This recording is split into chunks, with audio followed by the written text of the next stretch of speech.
கர்த்தர் இன்னைக்கு உங்களிடம் சொல்லுகிறார், கர்த்தருக்காக அமைதலாய் காத்திருந்து அவருக்கு பொறுமையாயிரு. சங்கீதம் 37:7. இந்த வசனம் என்ன சொல்லுதுன்னா, சில நேரம் நம்ம வாழ்க்கையில எதுவுமே மாறாத மாதிரி இருக்கும். நேத்து எப்படி இருந்ததோ இன்னைக்கும் அப்படியே இருக்கும்.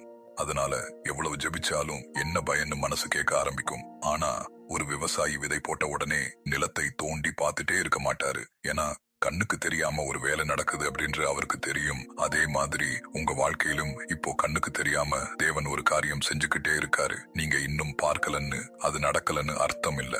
ஒரு நாள் நீங்க திரும்பி பார்க்கும்போது இவ்வளவு நாள் தேவன் என்னை கைவிடவே இல்லைன்னு புரியும். அதனால இன்றைக்கு நம்பிக்கையை இழக்காதீங்க. தேவன் உங்க ஜெபத்தை கேட்காம இருந்ததே இல்ல. அவர் சரியான நேரத்துக்காக வைத்திருக்கிறாரு. அந்த நேரம் வந்தா நீங்க கேட்டதை மட்டும் இல்ல, நீங்க நினைக்காததையும் சேர்த்து கொடுக்கிறவர் நம்ம தேவன்.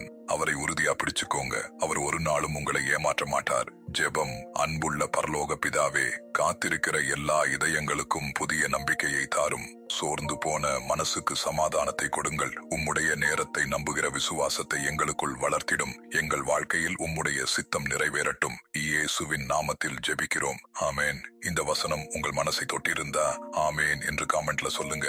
இந்த வீடியோ யாருக்காவது தேவன் கொடுக்கிற நம்பிக்கையா இருக்கலாம். அவங்களுக்கும் ஷேர் பண்ணுங்க. ஒரு ஷேர் கூட ஒரு வாழ்க்கையை தேவனிடம் நெருக்கமாக கொண்டு வர தேவன் பயன்படுத்தலாம். கர்த்தர் தாமே உங்களையும் உங்கள் குடும்பத்தையும் ஆசீர்வதிப்பாராக. ஆமேன்.